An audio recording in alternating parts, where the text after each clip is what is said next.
Le plaisir est mien de vous retrouver, madame, monsieur, bienvenue à ces bulletins d'information sur Mandiko Télévision. Il est 11h30 à Kinshasa, une heure de plus à l'est du pays. Plusieurs habitations de fortune situées dans les sites de déplacés des guerres du M23, s'y trouvant à Calais au sud Kivu, sont parties en fumée à la suite d'un incendie déclaré dans la soirée de ce mardi 13 août 2024 sans perte humaine. Le site s'y trouve sur la colline de Bouguéry au village de Kishinji dans le groupement de Bouzi-Boulenga. Regardez. Les sources locales excluent une piste criminelle. Le feu serait venu du bloc 4 qui a été consumé avant d'attaquer le bloc 3 de E1. Plusieurs cases ont été incendiées. Le premier chiffre avancé par la société civile parle d'au moins 150 maisonnettes consumées en attendant les dénombrements complets. Le responsable permanent du groupement Bouzi-Boulenga confirme la nouvelle et donne un bilan un peu élevé. Le bilan provisoire fait état de 200 maisons consumées et endommagées. Plusieurs biens sont partis en fumée, notamment le bien de première nécessité, dit Justin Kamonda, responsable permanent du groupement de Bouzi, présent sur le lieu. Il ajoute qu'une réunion urgente des partenaires est convoquée pour réfléchir le plus vite possible sur le sort des sinistrés qui ont passé nuit à la Belle Étoile. Dans un premier temps, il faut construire des hangars avant la reconstruction de ces sites où il y a de maisons qui ont été consumées. Selon le rapport de MSF de juin, 11 000 personnes vivaient dans ces sites qui accueillent des déplacés et qui ont fui les affrontements entre les forces armées de la République démocratique du Congo et FARDC et les rebelles du M23 dans les territoires de Massissi au nord Kivu. Minova et ses environs accueillent depuis plusieurs mois des déplacés. Nombreux passent des moments difficiles dans des écoles, centres de santé et églises. Avec cet incendie, les conditions de vie des déplacés risquent de s'aggraver davantage. La société civile renforce son plaidoyer pour une assistance en urgence en faveur des sinistrés.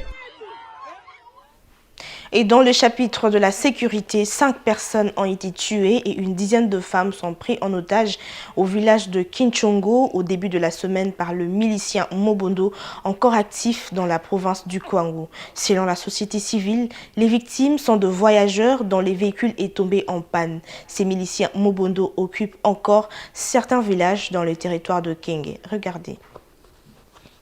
Le milicien Mobondo reste actif dans plusieurs entités de la région de Grand Bandundu. Ils ont tué au moins 5 personnes au village Kinchongo, secteur Luonzo, dans la province du Kwango. Selon le source local, les victimes sont des voyageurs dont le véhicule a été attaqué et confisqué par le milicien Mobondo qui occupe certains villages dans cette partie du territoire de Kenge. La même source indique qu'une dizaine de femmes ont été prises en otage parmi tant d'autres voyageurs. Ils ont même essayé de le ravir de téléphone à certaines personnes prises en otage.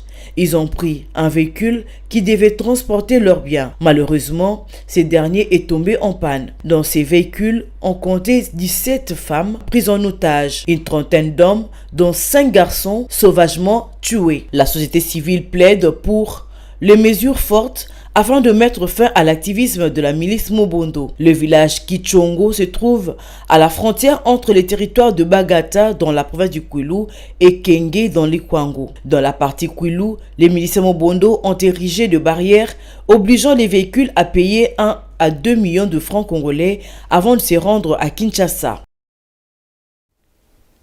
Parlons santé à présent, l'Union africaine a déclaré une urgence de santé publique face à l'épidémie croissante de Mpox, anciennement appelée variole de singe sur le continent africain. Depuis janvier 2022, 38 465 cas ont été recensés dans 16 pays, entraînant 1456 décès avec une augmentation alarmante de 160% de cas en 2024 par rapport à l'année précédente. Regardez.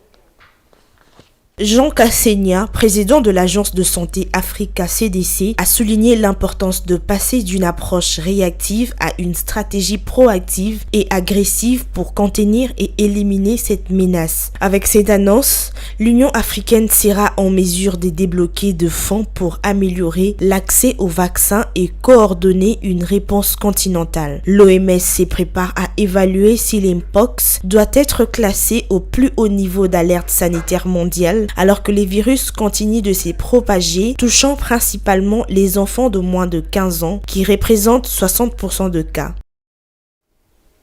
Clôturant ces bulletins en culture, le ministre de la Recherche scientifique et innovation technologique, Gilbert Kabanda Kourenga, a lancé le mardi 13 août 2024 à Kinshasa le Forum du génie scientifique congolais. Ces assises qui vont s'étendre du 13 au 29 août 2024 connaîtront la participation de 200 innovateurs et chercheurs congolais qui vont présenter les produits de leur recherche. À la fin du dit forum, les innovateurs et chercheurs dont les fruits de recherche se démarqueront des autres les verront être présentés aux autorités pour qu'ils soient mis à la disposition de Congolais. Suivez.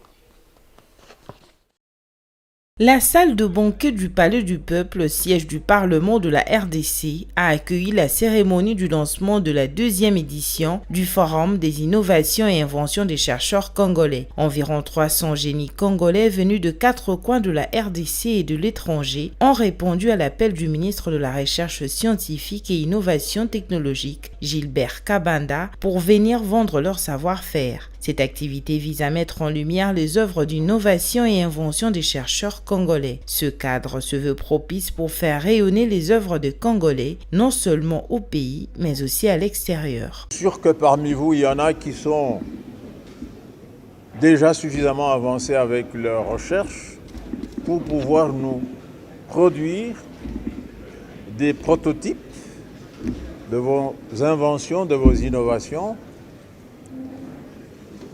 prototypes qui seront dans la 2e partie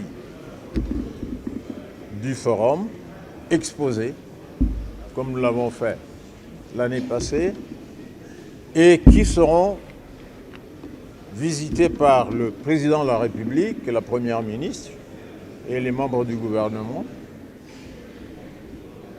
pour qu'ils constatent que les compatriotes scientifiques de toute discipline sont prêts à accompagner le gouvernement dans le développement du pays. Pour Gilbert Kabanda Kourenga, les Congolais doivent être conscients du fait qu'ils ont beaucoup à donner dans le domaine de la recherche pour que ces secteurs contribuent valablement au développement du pays. Nous, vos gouvernants, nous, la communauté nationale,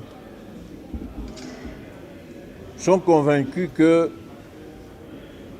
Bisotokoki nanoko rivalisé Baninga ya Pototé. Sont convaincus que la domination scientifique et technologique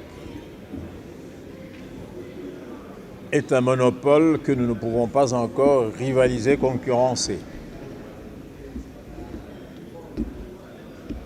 Moi, je dis non.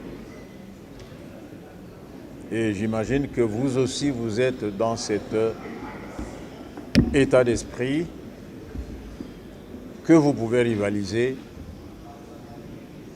les Occidentaux, les Chinois, les Indiens dans vos domaines respectifs. Du 13 au 29 août 2024, les génies congolais qui ont été motivés à ne pas souffrir du complexe sont appelés à avoir confiance en eux et à rendre compétitifs leur production, car ils peuvent monter en puissance et apporter leur pierre pour le développement de la recherche en République démocratique du Congo.